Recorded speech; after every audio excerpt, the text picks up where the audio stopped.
pessoal, tudo bom com vocês? Eu sou a Dayana Camilo, mais conhecida como a mamãe da Manu, e hoje vou fazer para vocês um vídeo muito especial. 10 dicas para te ajudar na consulta com o neuropediatra. Essas dicas são dicas que eu usei, que deram super certo comigo, ou dicas também que eu gostaria muito que alguém tivesse me dado na época em que eu estava no processo de investigação do diagnóstico de autismo da minha filha, tá bom? Por que eu tô fazendo esse vídeo, gente? Infelizmente, hoje, quando a gente chega num consultório, tanto no particular e principalmente em consultas no público, é muito comum a gente sair, às vezes, com mais dúvidas do que a gente entrou, a gente não conseguir, por causa do nervosismo, expressar tudo que a gente está sentindo, aquela pressa para sair, para entrar o próximo paciente, e a gente acaba não conseguindo fazer com que aqueles minutos dentro do consultório sejam proveitosos, sejam úteis. Então a ideia desse vídeo é o quê? A gente conseguir se organizar, conseguir criar um roteiro, criar tudo para que a gente possa fazer com que aqueles minutos dentro do consultório sejam os mais proveitosos possíveis, tá bom?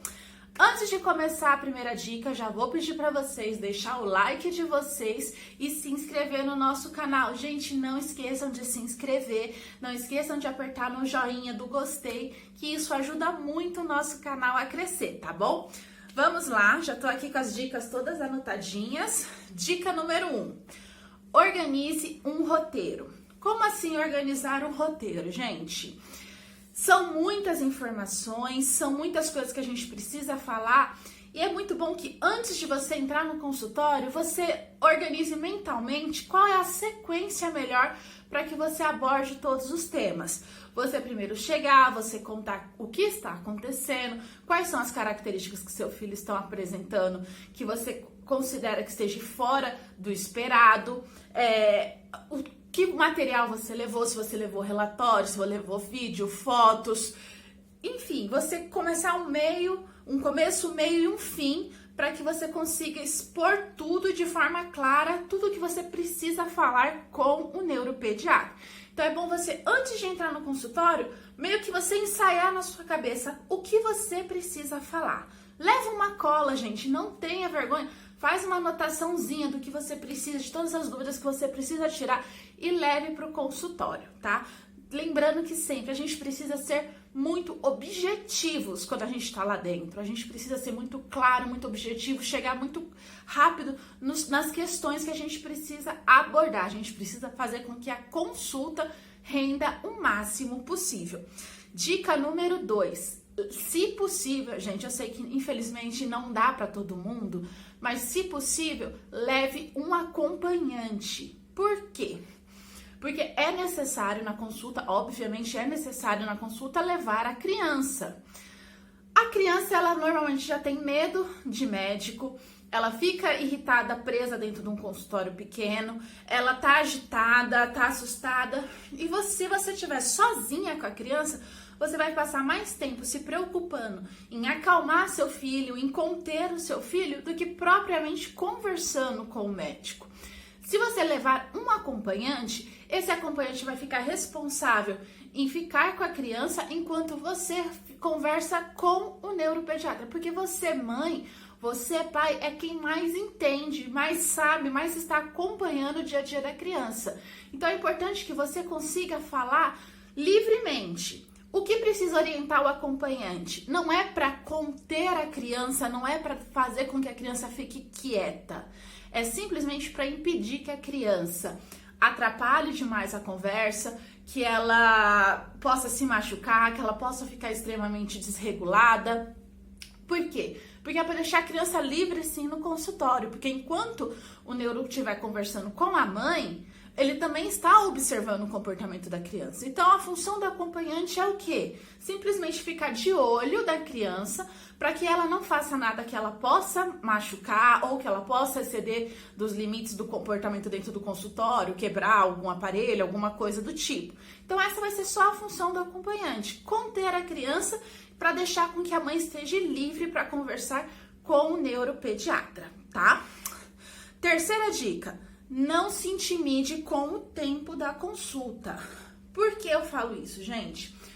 Quando a gente vai marcar a nossa consulta, a gente vê lá, Doutor João, por exemplo. Doutor João tem horário às 8, às 8h10, às 8h20, às 8h25, e você fala, nossa, um intervalo de 10 minutos, de 5 minutos entre uma consulta e outra? Então você já entra lá com aquela tensão de que você precisa sair correndo, né? E muitos neuropediatras, muitos pediatras, enfim, vários médicos, eles já tentam te cortar para finalizar o mais rápido possível aquela consulta, porque ele sabe que ele precisa atender a próxima. E quanto mais ele atrasar a consulta, mais vai ficar acumulando, né? Gente, não se intimide com o tempo. É claro que, por isso, de novo eu falo, a gente precisa ser objetivos. Mas não fique com aquele pensamento de que eu preciso resumir demais tudo que está acontecendo e sair lá do consultório cheia de dúvidas. Às vezes com muito mais dúvidas do que quando você entrou. Então, mesmo que você sinta que ele está te acelerando, vai no seu tempo, fale tudo que você precisa. Se você tiver dúvidas, questione tudo que você precisar, leve todas as informações. Aí, de novo, eu falo, objetividade. Vai levar vídeo, vai levar foto, vai levar relatório, já deixa tudo separado numa pastinha, já deixa todo no celular separado o vídeo, curto, fotos, tudo separado para você não ficar lá buscando na galeria com 300 mil vídeos, qual que é o vídeo que você quer mostrar, deixa tudo muito organizado, tá? Quarta dica, crie um diário de rotina do seu filho. Gente, eu fiz isso com a Manu e isso me ajudou demais, tanto na consulta com o neuropediatra, como também quando eu comecei a fazer as terapias da Manu. Por quê? No primeiro dia de terapia, a gente sempre tem que ficar passando as informações, todo o histórico da criança. E muitas vezes, com o nervosismo, a gente não lembra de todos os detalhes, gente. Eu fiz um diário aqui, ó. É claro, não precisa fazer tudo elaborado. Pode ser um rascunho, pode ser um caderninho velho de escola que sobrou algumas folhas, enfim. O importante é você fazer esse diário de anotações. O que eu coloquei no diário da Manu? Coloquei as informações básicas dela, do nascimento, com quantos quilos ela nasceu, a altura, se precisou ficar internada na UTI, com quanto tempo andou, com quanto tempo engatinhou, sentou, falou as primeiras palavrinhas. Deixei já aqui tudo anotadinho, porque isso, com o passar do tempo, a gente vai esquecendo, né? Exemplo, aqui eu coloquei o relatório que a escola mandou, um diário mesmo de como tem sido a rotina dela, relatório da escola, foto de passeio que deu certo, que deu errado, que também, olha, outros relatórios que a escola mandou, depois eu vou mostrar pra vocês com mais detalhes, tá? Enfim, essas informações são informações úteis. Eu uso esse diário hoje? Não, gente, eu não uso mais esse diário hoje. Porém, no início, ele foi muito útil pra mim. Porque, como eu falei, na hora do nervosismo, às vezes eu passava informações erradas. Não de propósito, às vezes eu me confundia entre as coisas. Então, quando tem tudo anotado, o neuropediatra, os psicólogos, as terapeutas, elas me faziam uma pergunta. Se eu não lembrava, eu rapidinho folheava e achava a resposta correta de quando foi, como foi, por que foi tal situação. Então, o diário ajuda demais. Próxima dica. Leve relatório da escola. Gente, o relatório da escola, ele vai ser muito importante. Por quê? Isso quando a criança já está na escola, né? Porque muitas vezes, o que o neuropediatra vai dizer, principalmente se a criança é muito pequenininha, e coloca na escola, porque provavelmente quando entrar na escola vai melhorar. De fato, em muitos casos, sim, era uma falta de estimulação, era falta de convivência com outras crianças, e quando entra na escola, a criança realmente evolui muito. Mas em muitos casos, como no caso da Manu, a escola só faz com que os sinais do autismo da criança gritem ainda mais. O que foi que aconteceu com a Manu, né? Na escolinha, os sinais ficavam muito mais evidentes. Como que é o relatório da escola? Cada professora vai fazer de um jeito, cada escola às vezes tem até o seu próprio relatório modelo, tudo. O relatório que a escolinha da Manu fez, gente, foi maravilhoso. Deixa eu mostrar aqui pra vocês, tá aqui no diário da Manu. Gente, olha só, não vai dar pra vocês ler, mas eu vou ler pra vocês aqui, ó. Eles fizeram passo a passo do dia da Manu na escolinha. Então aqui, por exemplo, 7h40 da manhã, ficou sentada no canto da sala com os olhos fechados e tampando os ouvidos. 8h30 da manhã, café da manhã, tomou o café com os olhos fechados e mostrou incômodo com o barulho do refeitório. 9 da manhã, hora do brinquedo. Manuela pega o brinquedo e vai para o canto da sala e brinca sozinha. 9h30, atividade, prestou atenção e pintou o desenho. 10 horas, parque, ficou alegre e brincou sozinha. Almoço, se alimenta sozinha, comeu de forma regular e tem o costume de passar comida no cabelo. Isso aqui, gente, foi um relatório que eles fizeram quando a Manu tinha 2 anos e meio, tá? Esse relatório, eles fizeram dessa forma, hora por hora, cada acontecimento. Eles me entregaram assim numa folha de caderno, as professoras fazendo na mão, tipo assim, conforme ia acontecendo, elas anotavam rapidinho. Fui eu que passei a limpo tudo. E foi muito útil, porque realmente mostrou que o comportamento da Manu não eram comportamentos que aconteciam de vez em quando. Eram acontecimentos que eram toda hora, todos os dias. Então, o relatório da escola faz muita diferença. Conversa com a professora do filho de vocês, peça esse tipo de relatório mais detalhado, não é só aquele relatório assim de 3 linhas que diz: ah, a criança Manuela é uma criança muito boazinha, porém às vezes ela não gosta de brincar com outras crianças, ponto. Isso ele não vai ajudar muito, precisa sim ser um relatório um pouco mais detalhado, tá bom? Próxima dica, faça perguntas. Não tenha medo de fazer perguntas, não tenha medo de pedir para que ele repita as respostas, não tenha medo de pedir que ele fale de uma forma aquela coisa assim de falar muito termos técnicos, né? Para ele falar mais aquele português, uma forma que você possa compreender o que ele está falando. E mesmo que você não entenda, não tenha vergonha de pedir para que ele repita quantas vezes forem necessárias. Você precisa tirar todas as dúvidas. Não fique com vergonha achando que a sua pergunta é uma pergunta muito boba, é uma pergunta até que assim não tenha lógica. Se você tem essa dúvida, para você tem toda a lógica do mundo. Infelizmente, nós mães não somos preparadas, a gente não recebe o conhecimento sobre o autismo. A gente só recebe o conhecimento do autismo quando o autismo acontece com a gente, quando o autismo acontece com alguém próximo da gente, né? Antes disso é tudo muito novo pra gente. A palavra autismo é totalmente desconhecida. E se está acontecendo com você, você com certeza está cheia de dúvidas, cheia de perguntas.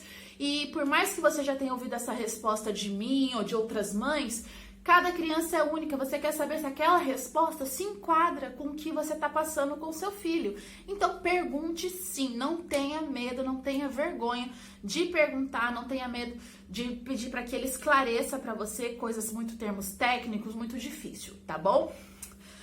Próxima, anote temas para pesquisas. Novamente, a gente precisa ser objetivos. Se tudo que o médico falar, você pedir também para que ele esclareça, que ele te faça, a sua consulta não vai render. Então, se ele falou alguma coisa que você entendeu, que você achou interessante, mas que você quer saber mais sobre o assunto, anota para que quando você sair do consultório, você faça pesquisas em sites confiáveis, em livros confiáveis, com pessoas confiáveis sobre o assunto, tá? Até para que você se aprofunde mais. Então, anote todas as informações que você considerar importante e busque mais informações ainda dentro desses temas.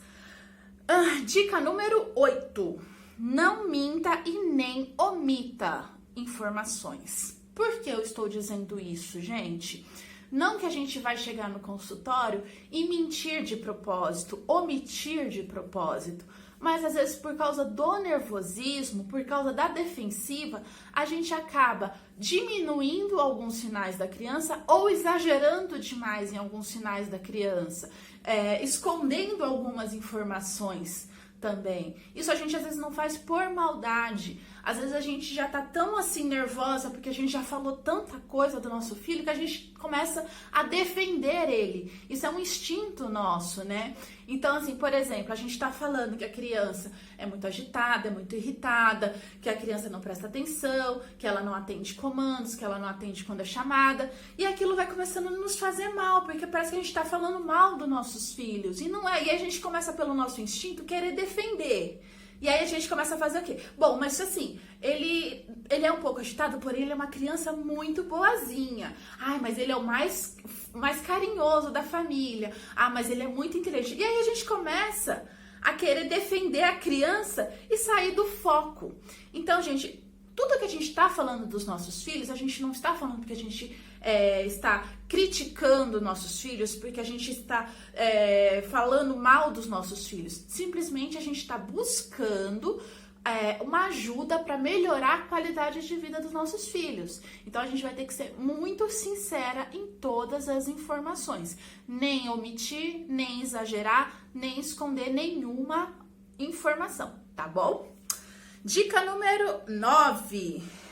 Mesmo sem o diagnóstico, peça guias para a gente começar as terapias da criança. Como assim, gente? É muito difícil você ir no consultório e sair de lá já com o diagnóstico fechado. São muito poucos os casos. A Manu, eu tive a sorte de conseguir de primeira encontrar uma neuropediatra que me passou muita confiança, que a consulta com ela foi uma consulta que demorou mais de 1h30, que eu pude tirar todas as minhas dúvidas. Eu já fui muito bem preparada para a consulta, então foi uma consulta que rendeu muito, produziu muito, e a gente já saiu com o diagnóstico fechado da Manu de autismo. Mas isso é muito difícil de acontecer. Normalmente, o que o médico fala? Ah, é muito novinho. Vamos esperar completar 2 anos. Se com 2 anos ele não começar a falar, aí a gente busca uma fono. Se com 4 anos ele não começar a formar frases, aí a gente busca uma fono. Se com 4 anos ele ainda não conseguir ter coordenação para ter nenhum tipo de independência, aí a gente começa a fazer a terapia ocupacional. Não, gente, a gente não precisa ter um diagnóstico fechado para iniciar as terapias. Mesmo que não tenha um diagnóstico fechado de autismo ou de qualquer outro tipo de transtorno, o filho da gente tem algum atraso no desenvolvimento. Senão a gente não iria no neuropediatra. Se a gente vai no neuropediatra, é porque existem questões ou emocionais ou físicas que a criança não está correspondendo conforme a idade dela. Então, converse e exija, fala, não, mesmo que não tenha diagnóstico fechado, eu prefiro agora cedo, que é quando a criança tem mais chances de desenvolver, que a neuroplasticidade da criança é maior, eu quero iniciar as terapias. Se daqui 2 meses, 3 meses, a gente vê que a criança já desenvolveu, tudo bem, a gente suspende as terapias, a gente vê se há necessidade de continuar ou não. Mas eu quero iniciar imediatamente, eu não quero esperar a criança atingir determinada idade. Até porque eu não entendo essa lógica de que a criança com 3 anos e 11 meses, ela é de um jeito, quando ela completar 4 anos, vai virar uma chavinha e ela automaticamente vai começar a fazer as coisas que ela não fazia.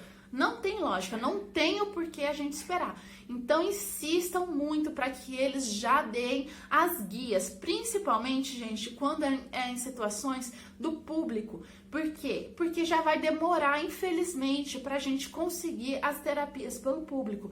Então, se a gente for esperar completar 4 anos, se a gente for esperar completar 3 anos, se a gente for esperar completar determinada idade, para conseguir a guia, para começar a correr atrás das terapias, vai demorar demais e isso é prejuízo muito grande para os nossos filhos. A gente não pode deixar chegar nesses prejuízos maiores, tá certo?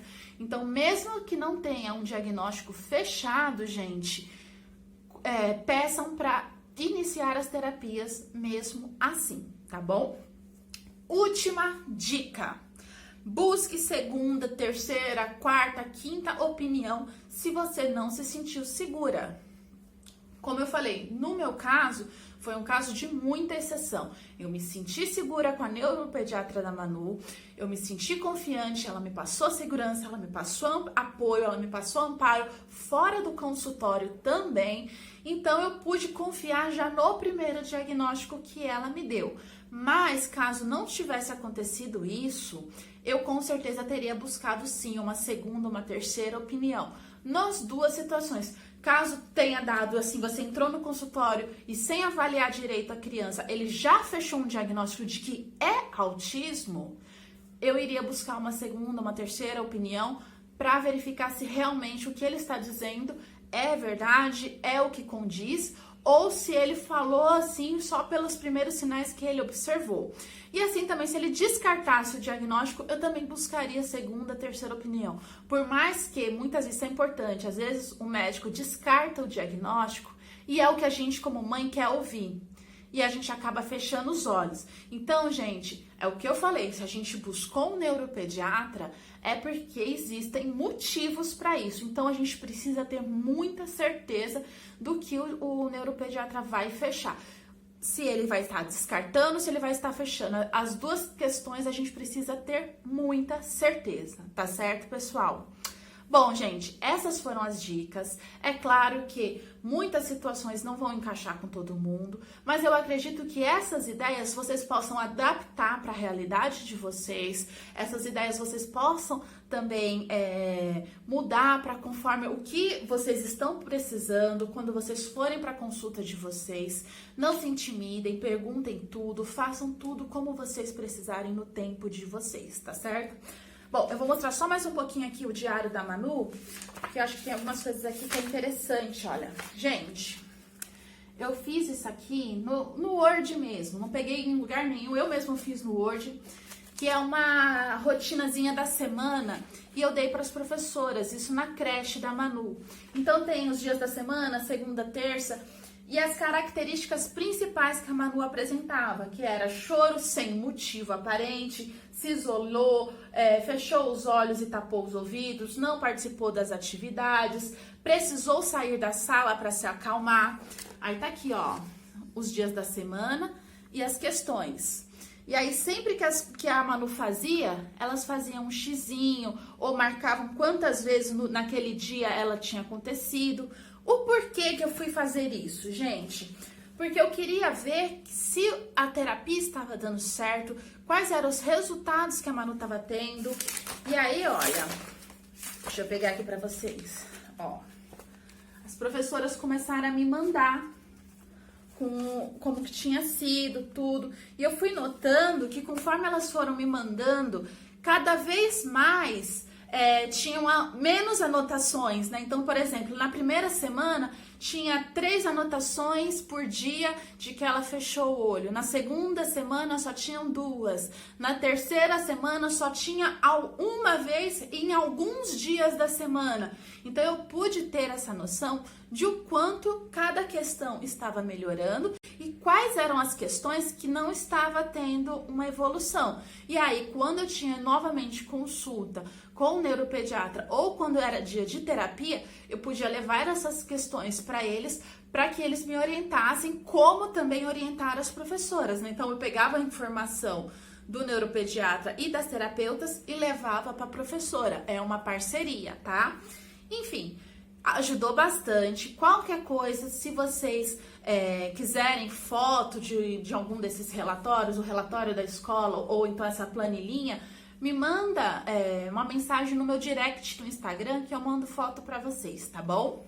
Eu espero que esse vídeo tenha sido útil para vocês. Um grande beijo, pessoal. Tchau!